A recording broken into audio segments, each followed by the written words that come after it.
Being back at the Create New World screen is really relaxing in a different kind of way. It feels good to have a fresh start and really explore the wild update that came out recently. With this medieval Minecraft playthrough, it's of course going to be in survival, and we will have the difficulty set to normal. Cheats are obviously turned off, and all the game rules will stay at the default setting. Here's a quick scroll just to show you. And other than that, let's begin this playthrough.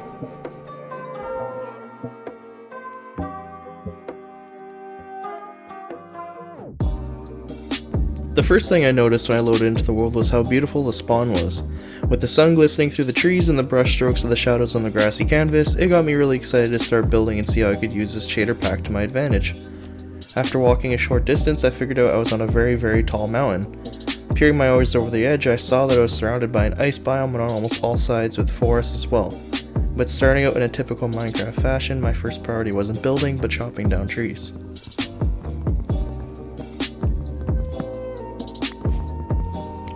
One thing I appreciated right away was the tree texturing in this resource pack that I'm using. It just makes everything look very beautiful and way better than vanilla in my opinion.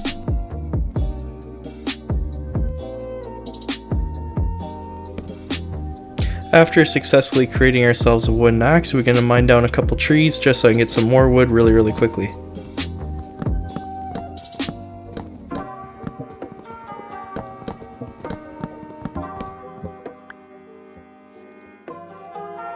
After being satisfied with the deforestation that I had caused, I crafted myself a wooden pickaxe so that I could mine some nearby stone so I can make myself some stone tools.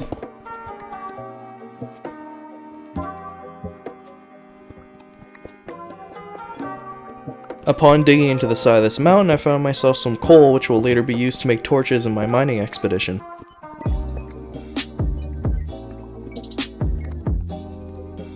Relatively speaking to my situation, it was a pretty big vein of coal and came in really handy later on in the series.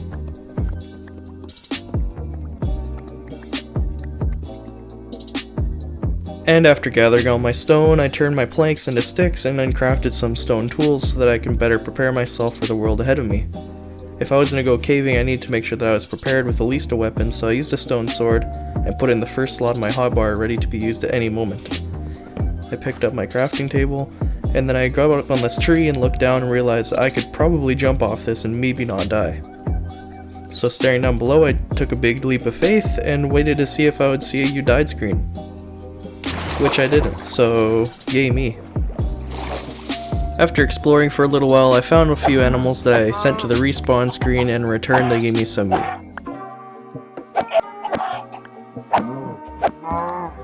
And it was at this moment in my travels that I found a small hidey hole in the ground, and as I was curious and using my Sherlock Holmes-like investigative skills, I dug away this block to see that there was another hole in the ground.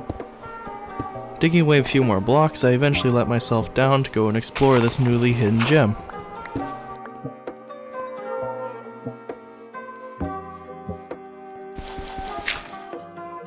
I dig away this block to find that there's actually a creeper there, so I take out my sword that I made earlier and I hit it a few times to try and kill it.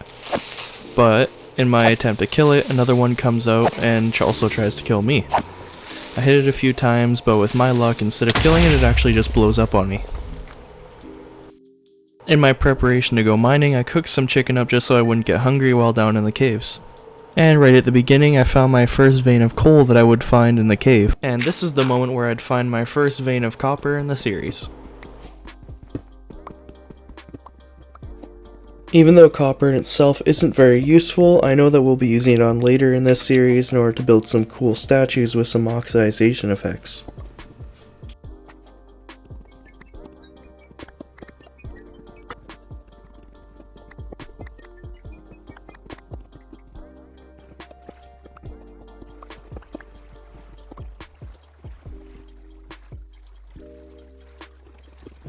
And this is when I crafted myself my first iron pickaxe of the series. Even though I find this texture pretty weird, it's still gold at the end of the day, so I'm going to take it and definitely use it for some redstone contraptions. My mining got interrupted when I was sent on a very important mission to clap some skeleton cheeks, which they got officially clapped.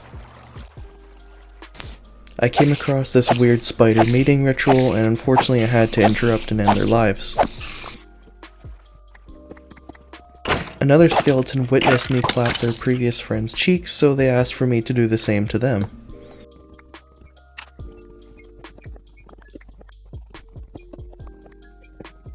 Skeleton number 3 officially clapped.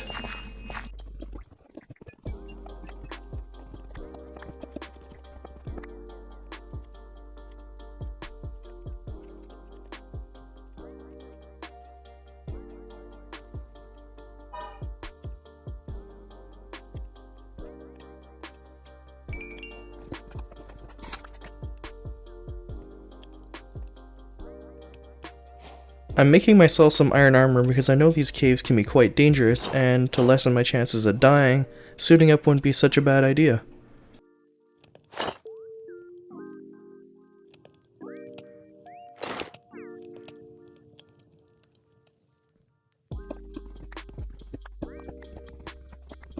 And here, my friends, is another ore mining montage.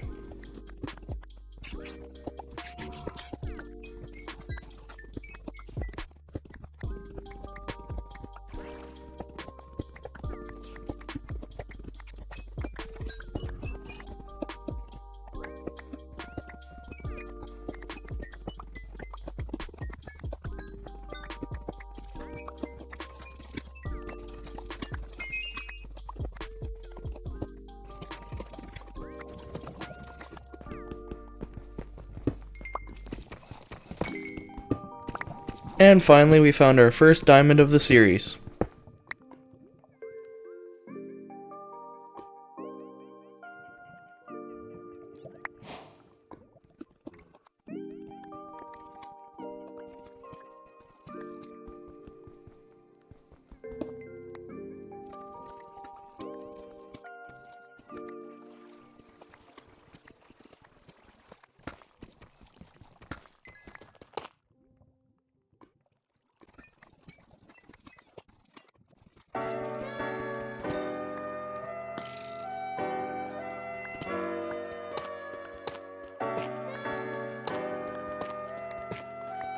As I'm digging up to the surface, I promise I'm not hacking, but I come across a very huge vein of diamonds as I'm just trying to make my way to the surface.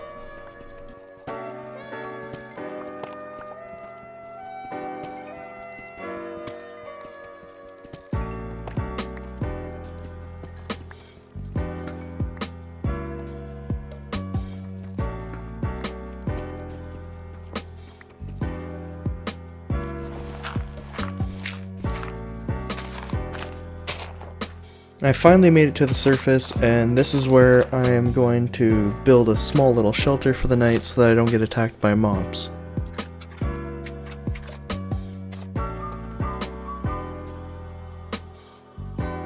My plan after this was to simply wait for sunrise before I could begin exploring because I didn't want to risk losing all my diamonds.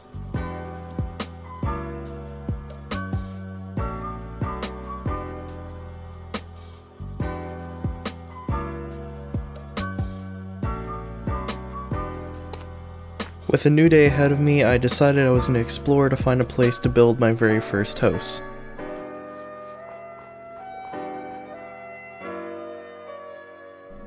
I came across this beautiful village and knew instantly where this is wanted to build my very first house and build kind of my base around this area.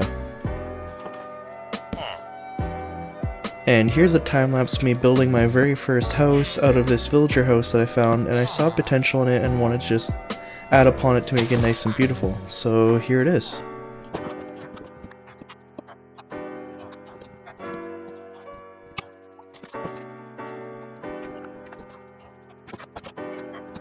If you can tell through this sped up footage, I'm building a big frame around the house to make it look more structural, and then I'm adding an addition onto the side of the house where I can hopefully have an outdoor living area and just craft some things there.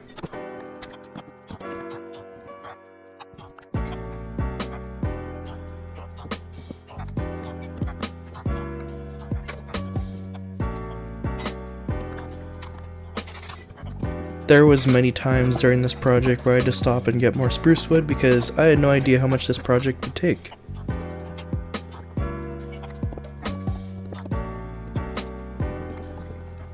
I'm dismantling the roof because I want to make a different style roof that's a little bit more pointy and less triangular.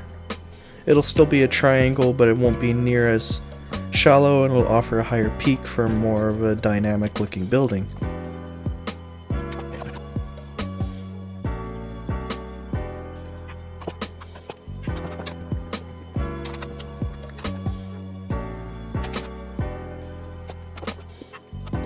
At this point, I'm starting to add stairs as shingles onto this roof because I think that wooden blocks and stairs look the best for roofs. I don't really like using stone roofs a whole lot in my builds just because I don't like how it's a little bit too gray. I like to use gray blocks more on the bottom of my builds. So that's why I tend to stick more with wooden roofs, but I'm sure I'll try and switch it up in this series and try and get out of my comfort zone and try some things that I may not normally do.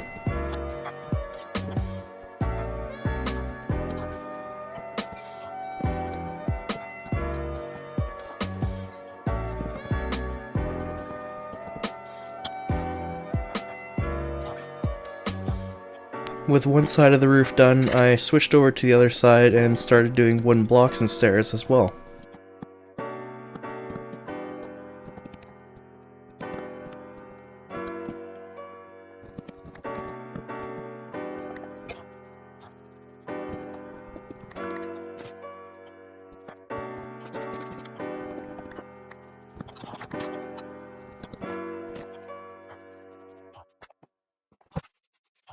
It was really hard for me to figure out what I wanted to exactly do for the front of the building, as I initially tried stripped spruce logs because I thought that might look neat, but it was a little bit too white and stood out way too much. So as you'll see through the time lapse, I switched my mind up a lot, and I'm really happy with what I end up with, but it was definitely a journey to get there.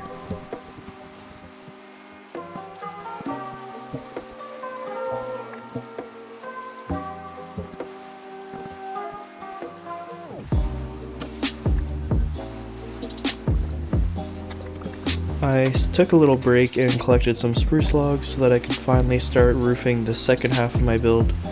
And I was originally gonna do a full roof, but then I eventually changed my mind and actually go for more of a balcony design, which I think was a way better decision in the long run, because it just adds another feature to the build and it opens up the space a lot more because this isn't a very big house.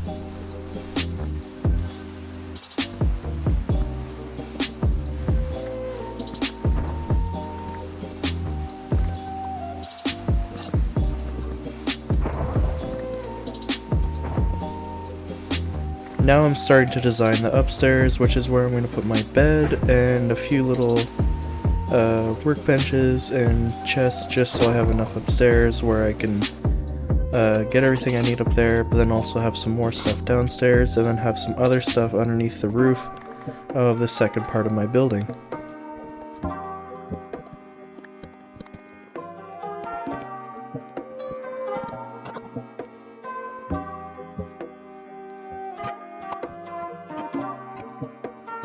I'm moving all my stuff outside so I can do some bottom floor renovations and really make the place look a little more homey and less like a jail cell with all the brick around.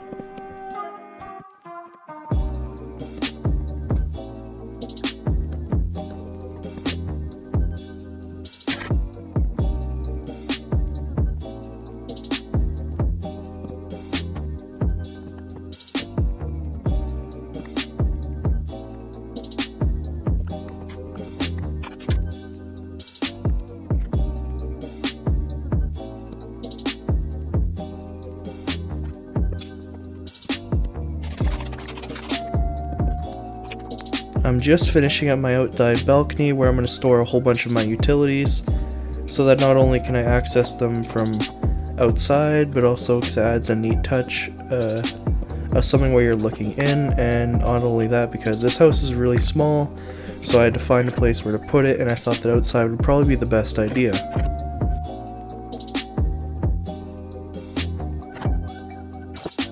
This is what the house looks like now that it's finally done.